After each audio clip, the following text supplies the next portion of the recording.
जो हमारे खुदा यसुमसीह का फ़ज़ल हमेशा हम सबों के साथ हो जाए। जो कभी आपने इस बात पर गौर किया है कि हमें क़यामत से नहीं डरना चाहिए और हमें क़यामत से डरने की ज़रूरत भी नहीं है। मैं तो क़यामत से नहीं डरता और उम्मीद करता हूँ कि हम जो मसीह ईमान में ज़िंदगी बसर करते हैं, हमें क़यामत से डरने की ज़रूरत नहीं है। क्यों? सबसे पहली बात कि जिस खुदा यसुमसीह पर हम ईमान रखते हैं, उसने बड़े वाज़िया तौर पर कहा कि क़यामत और ज़िंदगी मैं हूँ। क़यामत से मुराद मुर्दों में से जी उठना है, कब्रों में से जी उठना है। और हमारे खुदा यसुमसीह ने मौत और कब्र को शिकस्त दी और वो ज़िंदा हुआ। इसलिए उसने बड़े वाज़िया तौर पर कहा कि देख, मैं मर गया था और अब मैं अब्दुल्लाबाद ज़िंदा हूँ। इसलिए उसने कहा कि क़यामत और ज़िंदगी मैं हूँ। जो मुझ पर ईमान रखता है वो अब तक ना मरेगा।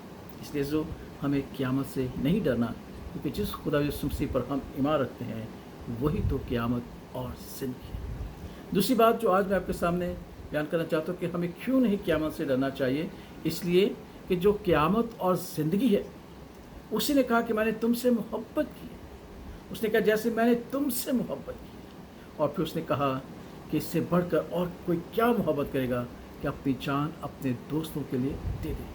मैंने तुम्हें दोस्त कहा है।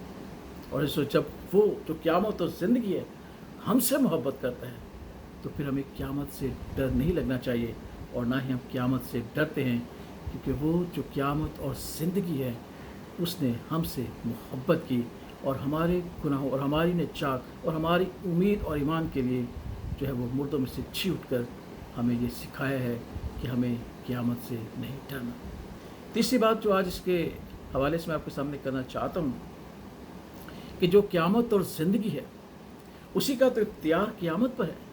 खुदा यसुमसीह ने बड़े वाज़िया तौर पर कहा कि मुर्दे बेटे की आवाज़ सुनेंगे तो वो जी उठेंगे। यानी जब तक हम मसीह खुदावंद की आवाज़ नहीं सुनेंगे, हम मुर्दों में से नहीं जी उठेंगे, हम कब्रों में से नहीं जी उठेंगे।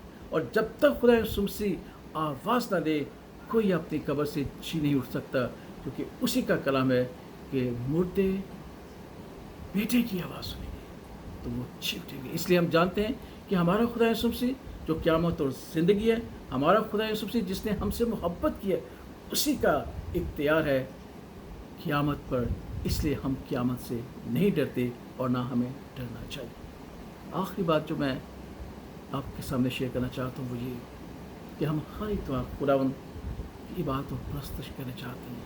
हम क्यों हर इतवार खुदावंद की परस्तश और इबादत करना चाहते हैं?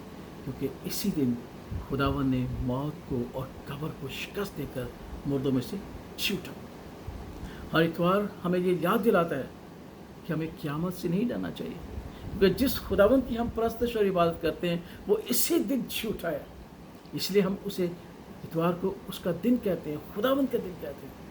इसलिए जो हमें क़यामत से नहीं डरना चाहिए, क्योंकि हम जब उसकी इबादत और परस्तश करते हैं तो हम इस बात का इकरार करते हैं कि हम उस खुदावंद की परस्तश करते हैं जो मुर्दों में से जी उठा है और जिसने कहा कि मैं क़यामत हूँ। इसलिए हमें क़यामत से नहीं डरना चाहिए, क्योंकि हमारा खुदा यसुमसीह जिस पर हमारा ईमान है वही क़यामत और ज़िंदगी है। दूसरी बात कि जो क़यामत और ज़िंदगी है उसी ने हमसे मोहब्बत की है, ताकि हम उसकी मोहब्बत के वसीला से हौसला पाए। तीसरी बात कि उसी का क़यामत पर इख्तियार है। और चौथी बात, हर इतवार हमें ये याद दिलाता है कि हमारा खुदा यसुमसीह मुर्दों में से छूटने वाला खुदावंद है और वही क़यामत और ज़िंदगी है। इसलिए इस ईमान पर कायम रहिएगा और क़यामत से नहीं बल्कि खुदा यसुमसीह के इंतज़ार करते हुए उस पर ईमान और उम्मीद रखें, क्योंकि वही हमारा मुनज्जी है और वही हमारा खुदावंद है। खुदा इस कलाम के वसीला से हम सबों को बड़ी बरकत और सलामती बख्शे। आमीन।